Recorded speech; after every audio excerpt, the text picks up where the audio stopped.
Hi everybody, it's Miss Julia. So we've been doing a lot of color pictures lately, so I thought we would switch gears and maybe go back to the basics. We're going to do a black and white pencil. I'm going to use the pencil in a little bit different way than some of you might be used to. So this is for all levels and it's a good drawing exercise. I also wanted to use something that's kind of reflective, so I thought I would use a wine glass. So have fun with this. Push your darks darker.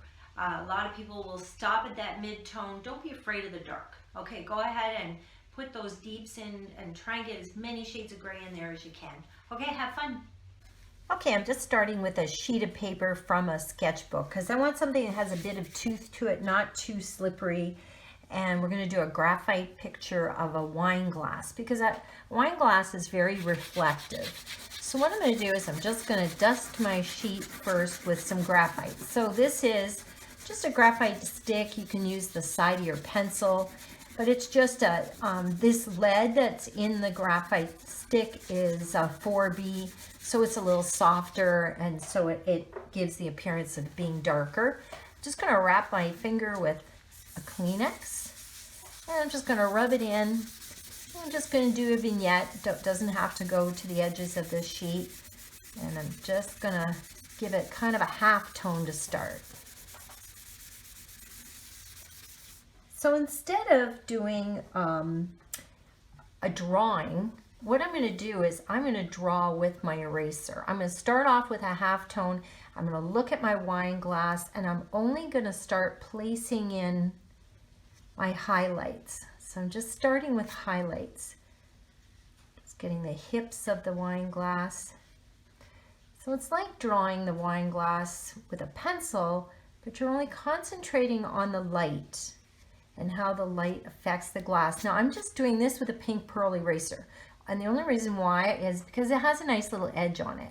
So you can use your plastic white eraser if you want. Now, depending on what your eye level is to your glass, pay attention to how much of the opening of the glass is showing, because the lower the glass is in front of you, the more opening would show, and the higher the glass in your eye, the little less that you would, and then sometimes if it's above eye level, it would even bow the other way. So I'm just kind of putting in these touches of light, and I see, and I'm just pushing it in with my eraser. Now I'm going to look for the center of my glass, and I'm just going to give myself a plumb line for my stem so that my stem doesn't look like the leaning cup of Pisa. It's going to go sideways here. I just want to kind of make sure that the sides match. So try not to just only draw it with the eraser. I want you to really concentrate on the touches of light and where they are on the stem, so that it doesn't look like just a stiff white line as opposed to a pencil dark line. It would be a white line. It's more of the form of the goblet. So you may even have spots where the line disappears and then comes back where you see a little more light. Okay, then I'm just going to come in here, put this base in. Now watch to see where, in comparison to the sides of your glass, is the base of the glass. Sometimes people have a tendency to make the base too small, or they make the base too wide. So just really look at how it relates to the cup itself.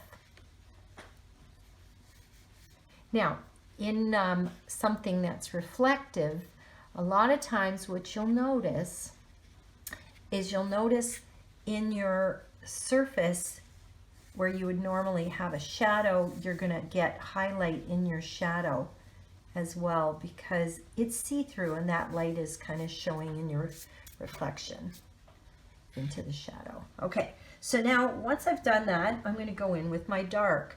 So where I've seen patches of light, now I'm going to look at how dark some of these sections are next to it. I'm using a woodless 4B pencil. Just use any leaded pencil, but you know, if you're using an HB, you're going to have to press quite hard. so you get a bit of indents in your drawing. So it's better to switch to a softer lead as opposed to just pushing hard on another harder pencil, because then it just squishes your paper. But if you don't have it, work with your HB and just press into the paper a bit more. So you're going to notice some distortions in the glass. Put them in, you know. If you're not going by what your brain is telling you this glass should look like. You should go by the way your eye sees it. And sometimes it's not what you think it should be, and you just go by, you know, what your visual eye can see. You have to really train yourself to do that, because your brain is going to want to fight you on this. It's going to want to all of a sudden not look at the glass, and it's going to want to just do what you think would look good. Your hand is a little bit like a photocopy machine. It's the more you look at your subject, the more your brain will register what it sees, and it comes out in your hand. And that's how you get your brain and your hand to work together.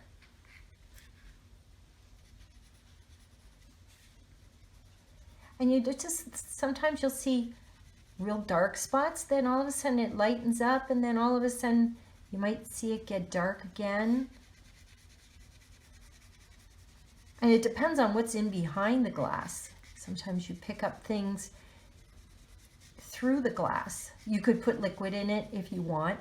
I didn't on this glass, I just kept it empty, but if you wanted to put some liquid in there and make it look like there was some wine in the glass, you can put some liquid in it. And again, if you were to add liquid, know that whatever your opening is here on the glass, you're probably going to have the same oval on the inside of the liquid.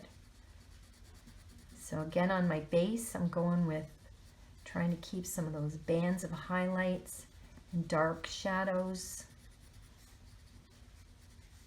Now, when it comes to doing the background, we have a half tone here. What we want to do is we want to use our negative space to enhance the edges of the glass where you would have highlight.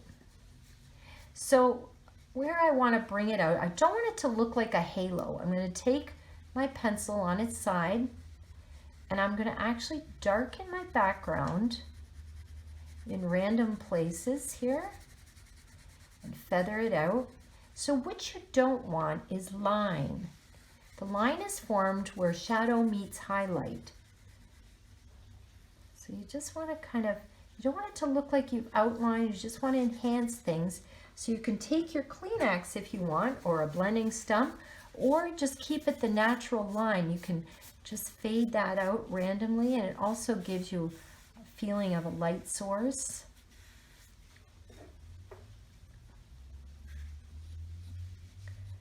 So I'm crisping up my edges, but I'm not putting outline. I'm trying to keep a natural form as much as I can.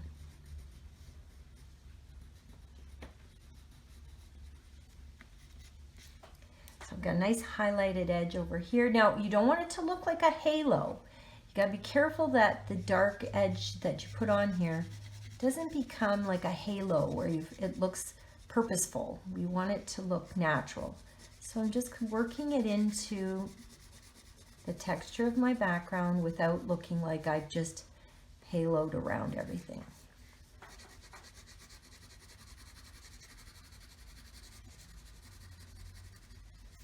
I'm going to put a little into my shadow. And you can use some cross hatching in the background just to give it some texture. Where you crisscross your strokes, always adds a little element of texture to your background, just to take away from the smoothness of the glass. It's nice to change up your textures.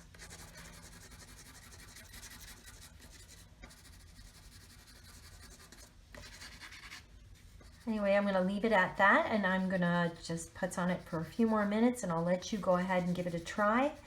You can try a goblet, you can try a drinking glass, you can try a wine glass, you could try a mason jar, whatever you feel like you want to give a little time to and have as a picture afterwards.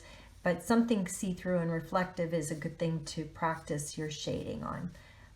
And enjoy.